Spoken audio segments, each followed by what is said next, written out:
Bienvenue dans Expertise croisée, le podcast de Nexialogue. Ici, nous décryptons les enjeux du risk management et de la data. Que vous soyez professionnel de la finance et des données, étudiant ou simplement passionné, vous êtes au bon endroit. Bonjour, nous accueillons aujourd'hui à nouveau Xavier Burchell. Xavier, tu es un expert en intelligence artificielle et modèles de langage. Xavier, bonjour. Bonjour. Oui, en effet, donc je suis consultant indépendant aujourd'hui sur tous les sujets d'IA, d'IA générative et de data, avec tout ce qui tourne autour, que ce soit l'industrialisation, la data gouvernance, l'implémentation et la stratégie, le pilotage de cas d'usage, par exemple, dont on va parler tout à l'heure. J'ai un background de finance. J'ai passé 11 ans en banque d'investissement. J'ai été en start-up et en scale-up, dont une licorne française, United Credit, où j'ai créé le Data Office. J'étais Chief Data Officer.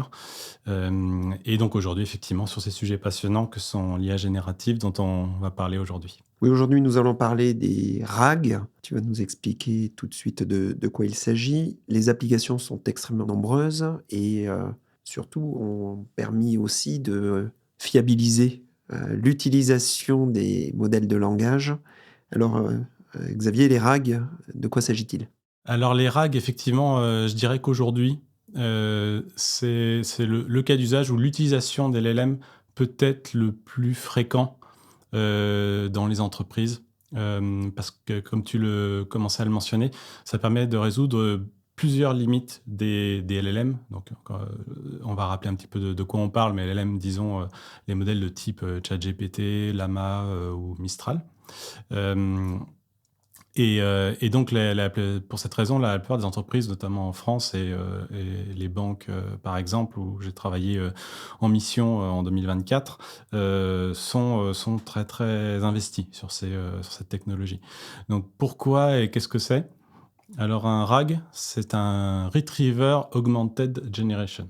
Voilà, c'est dans notre jargon. Qu'est-ce que ça consiste à faire? Donc, si on reprend le cas du LLM classique, donc un ChatGPT, vous lui posez une question, il vous répond. Un des problèmes de ce type de modèle, c'est qu'il ne peut pas vous dire pourquoi il vous a répondu ce qu'il vient de vous répondre. Il a beaucoup de mal à vous donner ses sources. On parle d'hallucination. C'est un nouveau terme qu'on a inventé pour parler d'erreur, une fausse réponse, tout simplement, qui peut être évidente. Donc ça, quelque part, c'est pas un énorme problème parce qu'on s'en rend compte. Ce qui est plus problématique, c'est quand la réponse paraît crédible et qu'en fait, c'est complètement faux. L'invention d'une vraie fausse connaissance, par exemple. Exactement. Et c'est vrai que ces modèles, en fait, sont des modèles probabilistes, donc ils vous donnent la réponse qui leur paraît la plus probable, mais sans validation. Et ça permet aussi de répondre à des questions liées à l'IA Act. Notamment, effectivement, on parlait de transparence, de fiabilité des réponses, de traçabilité des sources. Donc voilà, il y a beaucoup de sujets, et il y en a encore d'autres, qui font que ça peut être utile. Donc que fait un RAG? C'est au lieu d'utiliser un LLM seul, il va prendre une base documentaire fiable, maîtrisée par une entreprise. Qui a fait de la gouvernance de données dessus, de la vérification, qui est certaine de la qualité des réponses qui sont contenues dans cette base documentaire. Et quand vous allez poser une question au LLM, ce que va faire un RAG, c'est qu'il va lui dire « Prends cette question, mais ne réponds que basé sur la base documentaire que je te fournis. » Et à la fin, ça va vous donner une réponse, et en plus vous donner les sources. Ça va permettre de dire voilà la réponse, je l'ai trouvée dans tel document, de telle page, tel paragraphe, etc., etc. Et même un niveau de confiance, un score de confiance sur chacun des paragraphes. Là, je suis sûr à 98% que j'ai la bonne réponse. Là, c'est 50%, donc fais attention. Là, c'est 2%. A priori, le modèle a échoué. Donc malheureusement, trouve toi-même la réponse. Donc c'est ça l'intérêt du RAG, c'est de résoudre un certain nombre de manques des LLM et de ChatGPT qui, même s'ils sont très impressionnants, dans un milieu professionnel et réglementé comme les banques par exemple, ou la santé ou d'autres, où on ne peut pas se permettre de faire n'importe quoi, que ce soit en termes, effectivement, encore une fois, de traçabilité de la donnée, de fiabilité, quand on donne un conseil financier, et ensuite, quelque chose qui peut être vrai pour toute entreprise, aussi en termes d'éthique. Il faut vraiment faire en sorte aussi que le modèle donne des réponses qui correspondent à vos valeurs, à la loi, et ne pas laisser passer des réponses toxiques, non éthiques, biaisées. Voilà, donc c'est tout ça l'intérêt du RAG. Je vois parfaitement bien l'intérêt et dans ta carrière, quel cas d'usage tu as implémenté avec ce type de techno? Alors ils sont très variés, et pour faire le lien avec ce dont on parlera tout à l'heure à l'industrialisation, un des intérêts aussi, c'est que bien implémenté de manière modulaire, un même RAG va permettre de servir plusieurs cas d'usage, même s'il va falloir l'optimiser pour chaque cas d'usage. Mais c'est aussi ça l'intérêt de cette technologie, c'est du reuse, donc en termes de coûts, de performance, de partage de connaissances entre différentes équipes de data scientists dans une entreprise. Donc, par exemple, parlons toujours de banque, puisque c'était au sein d'une banque que j'ai principalement fait ce type de cas d'usage en 2024. Je pourrais citer, il y a beaucoup de cas d'usage qui consistent à faire des conseillers augmentés. Donc, par exemple, en assurance. En assurance, ça peut être un conseiller qui va devoir, pour un client, savoir s'il est couvert ou pas en cas de sinistre. Il va donc pouvoir poser la question à un RAG, et le RAG va pouvoir lui donner une réponse fiable. Va aller chercher exactement le document ou le contrat et les clauses sur chaque type de sinistre, et lui indiquer si la personne est couverte ou pas, avec le niveau de confiance dont je parlais tout à l'heure. Donc dire là, alors tu as évidemment encore une fois, et c'est vrai aussi d'un point de vue régulatoire, le conseiller garde la responsabilité de sa réponse. C'est très important de toujours le mentionner. Mais il a une réponse très fiable. Il peut aller vérifier, et il doit d'ailleurs aller vérifier les sources, et donc ça lui permet vraiment d'être plus efficace dans son travail, d'aller plus vite, de se fiabiliser et de répondre de manière satisfaisante à son client. Un autre cas d'usage très similaire, ça peut être tout simplement dans la banque de détail. Donc, à nouveau, un conseiller augmenté, un conseiller qui doit conseiller un client sur des investissements, sur son immobilier, sur son endettement. Donc, ça peut être vraiment des questions très variées.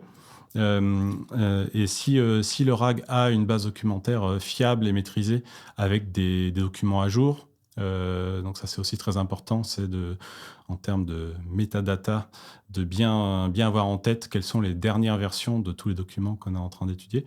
Donc il va également pouvoir répondre de manière efficace à son client. Encore une fois, de manière plus rapide, plus précise, plus optimisée. Il y a beaucoup de cas d'usage autour de la compliance et du légal. Donc c'est très proche de ce que je disais sur l'assurance. Pour parler d'un cas d'usage un petit peu différent, on pourrait penser par exemple à la banque d'investissement. Souvent, quand on est et là je fais à nouveau référence à mon passé de trader, quand on est en banque d'investissement dans une salle de marché, on est submergé d'informations. On doit prendre des décisions dans un monde incertain et rapidement. Et on doit mettre en place une stratégie qui maximise ce qu'on appelle le risk-reward, c'est-à-dire qu'on doit prendre des risques, on doit choisir ses risques et pour augmenter son retour sur investissement. Et toutes ces informations sont évidemment extrêmement utiles pour prendre ces décisions. Mais il y en a trop. Donc un humain et un cerveau humain est totalement incapable de gérer tout cela. Malgré les 6 écrans qu'on voit dans Le Loup de Wall Street ou d'autres films que les traders ont en face d'eux. Donc là, à nouveau, ce que va permettre un RAG, et c'est un cas d'usage plus difficile à implémenter parce qu'il demande de gérer de la donnée en temps réel, c'est effectivement de prendre différentes sources d'informations. Donc ça va être un fil de news Bloomberg, des papiers d'equity research de type PDF, des bases de données internes à la banque. Et donc c'est ça la force aussi de ce type de technologie, c'est qu'il va pouvoir prendre de très nombreuses sources d'informations, potentiellement en temps réel. Et donc par exemple un trader qui doit prendre une décision d'investissement, lui faire un résumé, lui dire là voilà, tu t'intéresses en ce moment à ce secteur et à ce type d'investissement, je te conseille de regarder ces 5 news, par exemple, ou ce papier. Euh, il peut éventuellement aussi donner un conseil d'investissement. Donc ça, c'est une autre chose dont on pourrait discuter et qui fait lien avec les modèles de raisonnement. Donc ChatGPT O1, par exemple, qui est plus qu'un modèle sachant, qui est un modèle de raisonnement. On pourrait aussi lui demander de challenger la décision d'un trader ou dans un autre use case, par exemple, les gens qui décident si on doit octroyer ou pas un prêt à une entreprise ou à une personne. Donc, au-delà de lui fournir de l'information, lui dire voilà mon analyse, voilà si tu si tu dois prêter ou pas et à quel taux. Et là encore une fois, la personne, l'employé reste responsable de sa décision pour des raisons d'éthique, de responsabilité et de régulation. Mais il y a quelque chose de très utile qui peut lui permettre d'aller plus loin que ce qu'il aurait fait autrement. Soit, encore une fois, en ayant beaucoup d'informations de qualité, voire même en le challengeant dans sa décision, son analyse de la décision d'investissement qu'il est en train de faire. Oui, parce que ça fait partie aussi de l'amélioration continue du système que d'être alimenté par la décision finale de l'humain pour améliorer sa propre performance. Absolument, ouais, ça c'est un très bon point. C'est dans la base documentaire elle-même, on peut mettre des anciennes décisions de l'employé, de ses collègues évidemment, validées on peut vérifier après par exemple si on parle encore une fois d'une décision de prêt, tout simplement si la personne a fait défaut ou a bien remboursé le prêt. Donc évidemment on va plutôt ne pas suivre les décisions qui ont abouti à des défauts, par exemple. Mettre aussi dans la base de données, donc ça encore une fois d'un point de vue réglementaire ça va être important, le credit score, la probabilité de défaut des modèles validés par la BCE, par exemple. Donc oui, effectivement, il y a aussi un effet, au-delà des informations macroéconomiques ou de comparaison à d'autres entreprises du secteur, par exemple, il y a effectivement les décisions même internes qui vont permettre de s'améliorer au fil de l'eau. L'objectif étant de ne pas créer de boucles trop circulaires. D'ailleurs, dans la banque, certains modèles sont calibrés sur notamment des modèles de notation sont calibrés sur des notes validées, donc par manque d'informations, certains marchés. Sur ce type de périmètre, l'utilisation d'informations beaucoup plus larges pourrait également sortir de ces aspects circulaires et aider à la prise de décision. Et si on réfléchit maintenant sur les aspects de validation de ces RAG, il y a un certain nombre de tests basiques qui sont conduits, mais comment concrètement aujourd'hui fait-on pour valider ces RAG et pour avoir un niveau de confort suffisant pour leur implémentation, leur utilisation dans les processus de décision de l'entreprise? Alors c'est un sujet très complexe.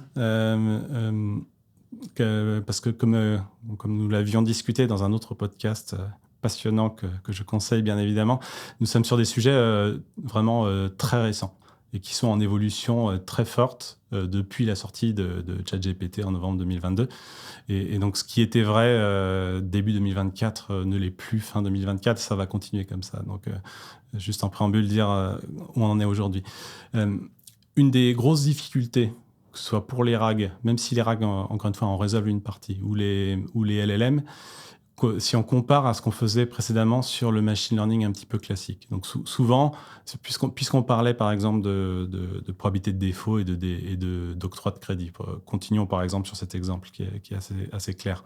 Ce qu'on faisait sur du machine learning plus classique, c'est qu'on allait calibrer sur effectivement une base de données où on savait si les gens avaient fait défaut ou pas. Donc c'est très très clair, c'est oui, non, c'est 0, 1, défaut, pas défaut. Et donc on peut vraiment mettre en place des processus de validation très cadrés sur la performance des modèles. Ensuite on va aussi rajouter des choses sur la discrimination, donc là sur les biais, donc le biais au sens mathématique du terme, mais aussi au sens éthique du terme, donc qui peut venir aussi de l'humain, on parlait tout à l'heure de prendre en compte les décisions d'octroi précédentes des employés. Il faut aussi faire attention, l'humain n'a pas toujours raison, donc ça peut être parfois une mauvaise idée, comme tu parlais de boucle tout à l'heure, faire attention effectivement de ne pas s'enfermer dans quelque chose et de reproduire quelque chose qui n'est pas une bonne idée. Donc on pourrait parler de discrimination homme-femme ou autre, par exemple. Donc voilà, on était avant dans quelque chose de relativement simple, même si ça reste très compliqué, à valider. La grosse difficulté des LLM et des RAG, c'est que ce sont des questions ouvertes et des réponses ouvertes. Donc ce que vous recevez en réponse d'un RAG, c'est une phrase. Donc c'est pas oui, non, c'est pas bien, pas bien. Ou 0 ou 1.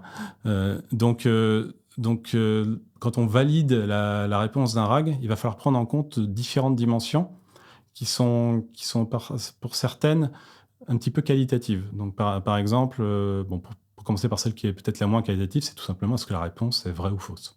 Donc ça, c'est un premier critère et qui va se rapprocher, là, pour le coup, de ce que je disais tout à l'heure sur défaut, pas défaut, pour des modèles plus classiques.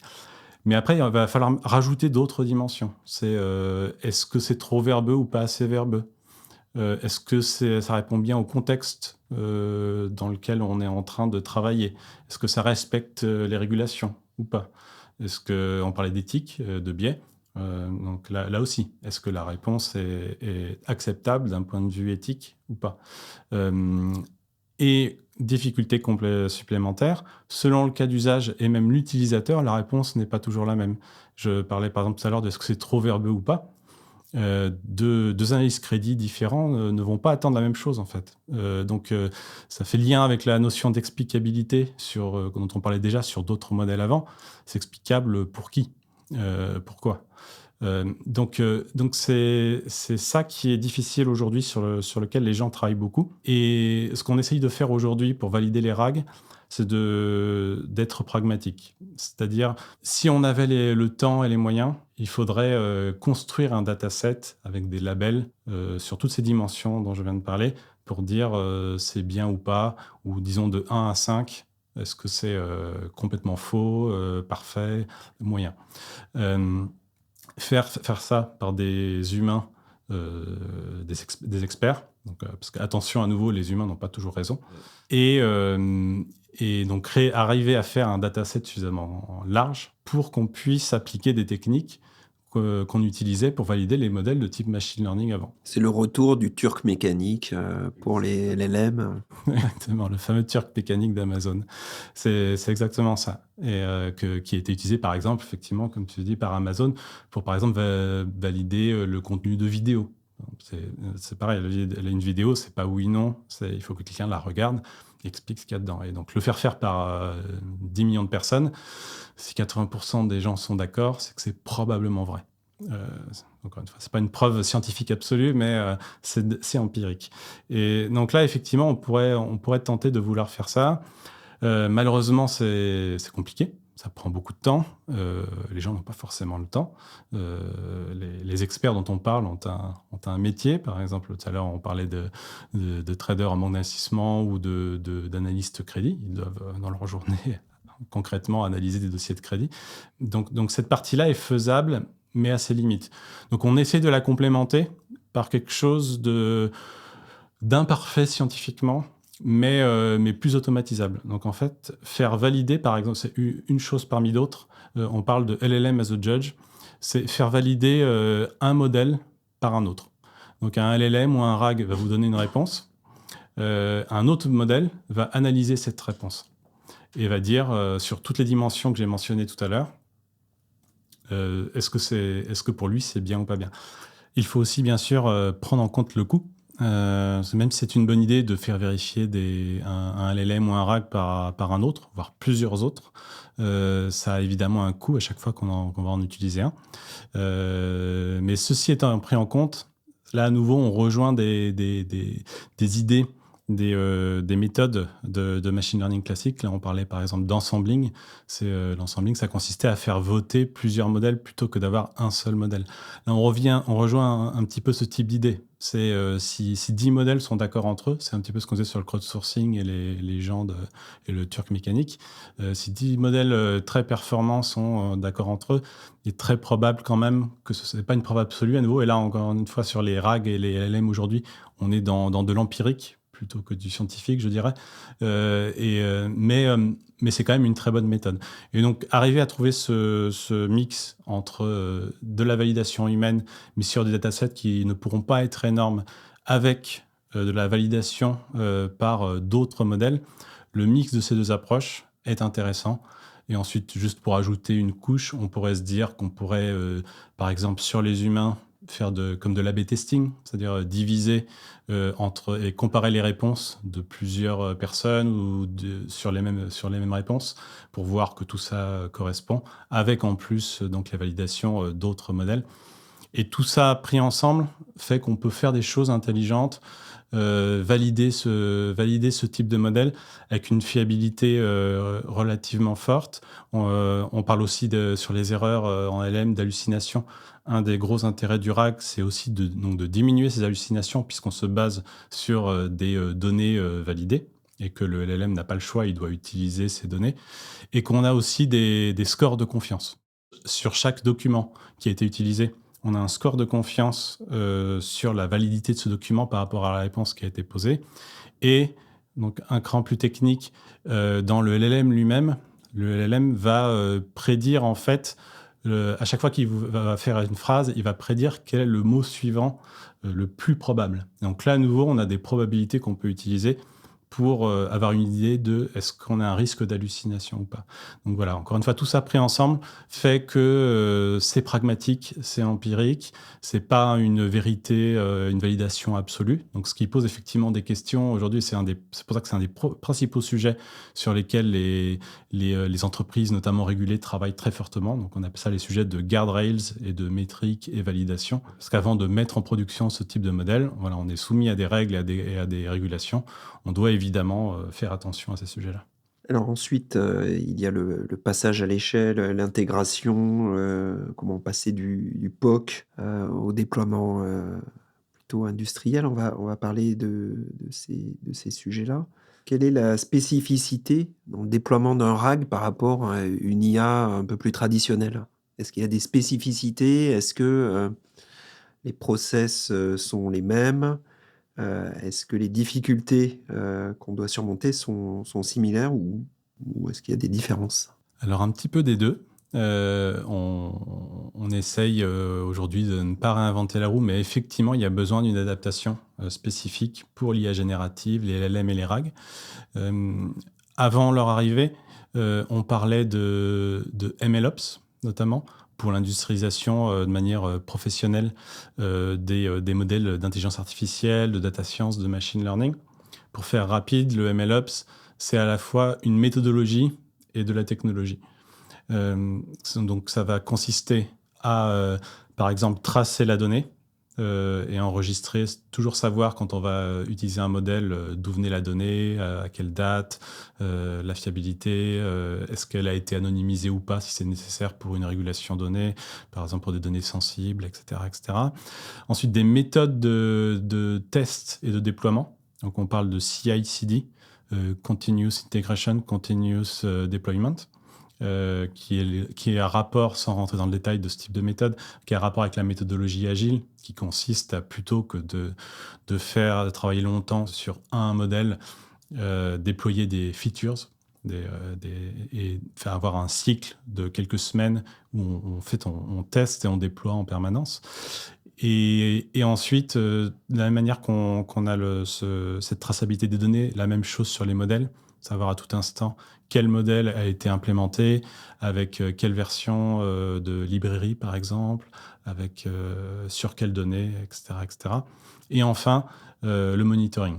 Donc, c'est une des spécificités. Par exemple, le MLOps est inspiré par le DevOps de l'IT. Mais une des spécificités de la data science, de l'IA, du machine learning, c'est qu'on parle de statistiques, on n'est pas dans un monde déterministe. Donc, ce qui est vrai aujourd'hui ne le sera pas forcément demain. Et donc, il faut en permanence monitorer la performance de ce que vous avez mis en production, parce que cette performance peut baisser. Donc, maintenant que j'ai fait cette petite intro sur le MLOps, sur les LLM, on va parler de LLMOps. Parce qu'il y a effectivement des spécificités. Donc, une grande partie de ce que je viens de dire reste valable sur les méthodologies, les bonnes pratiques, la traçabilité, le CI/CD, mais il y a quand même des spécificités très fortes. Et elles ont pour la plupart rapport avec la taille de ces modèles. Ce sont des modèles qui sont très, très gros, très lourds, qui coûtent cher à utiliser aussi. Donc, il y a un coût en termes d'argent, en termes de carbone. Et donc, tout ça pose des contraintes différentes du machine learning classique. Et enfin, en tout cas aujourd'hui, pour la plupart des entreprises, elles vont souvent utiliser des modèles qui ne sont pas les leurs. Donc, c'est très compliqué de calibrer un LLM de très grande taille, comme ChatGPT, comme Llama, comme Claude. Donc, très souvent, on va utiliser un de ces modèles, qu'on va appeler par API, par exemple. Et éventuellement, si on a déjà atteint un certain seuil de maturité, on va le fine-tuner, l'optimiser sur un cas d'usage. Plus tout ce que j'ai décrit précédemment sur le RAG, donc la mise en place de la base de données associée et les pipelines de données, le data engineering nécessaire pour mettre tout ça en place. Donc c'est ça la spécificité principale, plus sur la validation, ce qu'on a discuté juste avant, qui est quand même très spécifique à ce type de modèle. Et si je reviens sur cette notion de taille, je dirais que la principale spécificité et la principale impact va être sur des sujets d'infrastructure. Et notamment sur le choix cloud versus on-premise, qui est fortement relancé dans beaucoup d'entreprises depuis la sortie de l'IA générative. Donc, je pense que la plupart des gens qui nous écoutent sont familiers avec ces notions, mais on-premise, donc ça veut dire que vous travaillez sur votre infrastructure propriétaire en tant qu'entreprise. Cloud, vous travaillez par exemple sur Azure, sur GCP, sur Amazon Web Services. Pour des raisons à nouveau réglementaires, certaines entreprises peuvent, mais pour d'autres raisons, peuvent préférer être on-premise ou même voir ça comme une obligation. Le problème, c'est que faire de l'IA générative sur du on-premise, c'est très difficile. C'est pas complètement impossible, mais c'est très difficile à cause de la taille dont je parlais tout à l'heure. Donc, je dirais que la principale spécificité, ça va être ça. Est-ce qu'on est on-premise ou cloud? Et qu'est-ce que ça implique pour l'utilisation et le déploiement des modèles? Tu parlais tout à l'heure de mettre en place des pipelines robustes. C'est vrai que l'intégration, le déploiement de ces modèles, c'est quelque chose de lourd. Peut-être sur les RAG, il y a aussi un aspect modulaire, réutilisable, que tu as évoqué un peu plus tôt tout à l'heure aussi. Comment on fait justement pour factoriser, une partie de l'intégration, de déploiement pour différents, use cases dans l'entreprise? Alors, ce que je dirais, c'est il y a deux principales parties, ou disons trois, dans un RAG. Il va y avoir ce qu'on appelle le retriever. Donc, c'est le R du RAG. Donc, c'est effectivement aller chercher dans une base de données les bouts de documents appropriés pour répondre à la question de l'utilisateur. Ensuite, il va y avoir le LLM lui-même. Donc, ChatGPT, Llama, Mistral ou celui que vous préférez. Et ensuite, mais bon, là, c'est peut-être pas le sujet principal du jour, il y a évidemment l'interface. Selon le cas d'usage, c'est très important d'avoir l'interface adaptée. Donc, le côté modulaire, ça va consister à... Commençons par exemple par donc, l'interface. C'est difficile de faire modulaire, ça va dépendre du cas d'usage. On peut, sur certains cas d'usage, réutiliser évidemment la même interface, mais ça va dépendre du cas d'usage. Est-ce qu'on est en real-time, est-ce qu'on n'est pas en real-time, est-ce qu'on est en face d'un client, est-ce qu'on est en face d'un métier. Bon, ça dépend de beaucoup de choses. Le LLM, ce qu'on va faire en général, c'est qu'on va mettre en place ce qu'on appelle une LLM gateway. C'est donc un point d'entrée unique. On va pouvoir brancher n'importe quelle API et appeler n'importe quel LLM. Et à tout moment, passer d'un LLM à un autre. Ça peut être parce qu'un LLM a sorti ChatGPT, passé de 3.5 à 4, à 4.0. Donc on veut changer de modèle, ou DeepSeek R1 dont on parle depuis quelques jours en Chine, on veut peut-être l'utiliser. Mais d'un point de vue infrastructure, pour que ce soit efficace et modulaire, avoir une gateway où ce soit simple et transparent pour toute personne d'utiliser le modèle qu'il veut. Ensuite, le retriever. Là, à nouveau, on peut en faire un seul avec, par exemple, une librairie de ce qu'on appelle des embeddings. Donc, un embedding, c'est un modèle de type BERT ou autre, qui permet de transformer, pour faire rapidement, du texte en un vecteur qu'on va pouvoir ensuite manipuler, utiliser pour donner la bonne réponse à travers le LLM. Et là, il va falloir choisir le bon embedding pour le bon cas d'usage. Un exemple simple, c'est tout simplement le langage. Selon le cas d'usage, on va par exemple être en anglais ou en français. Et il faut choisir un embedding qui soit performant dans le langage en question. Ensuite, il y a le cas d'usage lui-même. De la même manière qu'on peut fine-tuner, optimiser le LLM, on peut aussi fine-tuner, optimiser l'embedding et pour obtenir les performances maximales. Et donc là, il y a une partie qui devrait évidemment être spécifique à chaque cas d'usage, mais le côté modulaire, c'est à nouveau, finalement, comme tout projet informatique, la façon dont on l'implémente, de permettre de ne pas réimplémenter la méthode d'optimisation, par exemple, à chaque fois. D'avoir une liste d'embedding disponible et de pouvoir piocher dedans de la même manière qu'on avait la LM Gateway. Là, on a aussi un endroit où on a une liste d'embedding disponible. Donc, c'est ça le côté modulaire, c'est de permettre, par cette façon d'implémenter, de réutiliser et en lien aussi avec le MLOps et le LMOps qui avait aussi pour but, dans le côté industrialisation, de ne pas avoir à tout refaire à chaque fois, d'être vraiment efficace et rapide dans la façon de déployer des modèles. Là, c'est la même idée. Et pour un intérêt supplémentaire, je dirais, au-delà du coût, de la rapidité, de l'efficacité, on le mentionnait tout à l'heure, on est en période d'apprentissage sur ces sujets. Donc, c'est important aussi pour une entreprise d'avoir différentes équipes qui collaborent dans ces périodes où on est encore en train d'apprendre. Nous avons fait un bon tour d'horizon des RAG, de leur utilisation, de leur implémentation. Peut-être avant de terminer, Xavier, si on peut faire un dernier topo sur les agents IA. Alors oui, effectivement, c'est le nouveau sujet du moment, je dirais, en 2024, qui est une évolution supplémentaire, une couche supplémentaire sur l'utilisation des outils de type ChatGPT. Et ça rejoint, pour faire un petit peu d'histoire, avec la notion de software 2.0 qu'avait évoqué notamment le CTO d'Uber, et qui mentionnait qu'un jour, c'est de l'IA qui codera de l'IA. Ce ne sera plus des data scientists. Les agents, ça rejoint un petit peu ce concept. C'est de l'IA qui va gérer d'autres IA et qui va être, selon son degré de sophistication, un peu autonome jusqu'à très autonome. Donc la façon dont va marcher un agent, c'est décomposer une question en sous-composants, comprendre ce que la personne est en train de demander, et selon ce qu'elle est en train de demander, faire appel à différentes IA qu'il a à sa disponibilité. Donc c'est un petit peu comme un arbre de décision où il faut aller sur la bonne branche, et c'est l'IA elle-même qui va permettre de choisir cette branche. Et donc je parlais de différents types de sophistication. Il y en a certaines qui sont très simples, où même le terme d'agent est un petit peu abusif. Certains agents, on va dire entre guillemets, ont en fait sous le capot, permettez-moi l'expression, finalement du prompt engineering. C'est juste une série de prompts bien faits qui vont permettre de faire ce travail. D'autres vont être basés sur des règles déterministes et des bases de données où on va juste pointer et aller dans la bonne direction, dans l'arbre de décision dont je parlais. Et d'autres plus sophistiqués vont effectivement faire de l'IA pour gérer tout ça. Donc il y a différentes méthodes. Pour en citer une façon de faire, puisqu'on parlait de modèle de raisonnement tout à l'heure, on pourrait par exemple demander à un modèle de raisonnement de le faire. Alors il faut bien sûr à nouveau le valider, on parlait aussi de validation tout à l'heure, donc ça met une couche supplémentaire de complexité en termes de validation.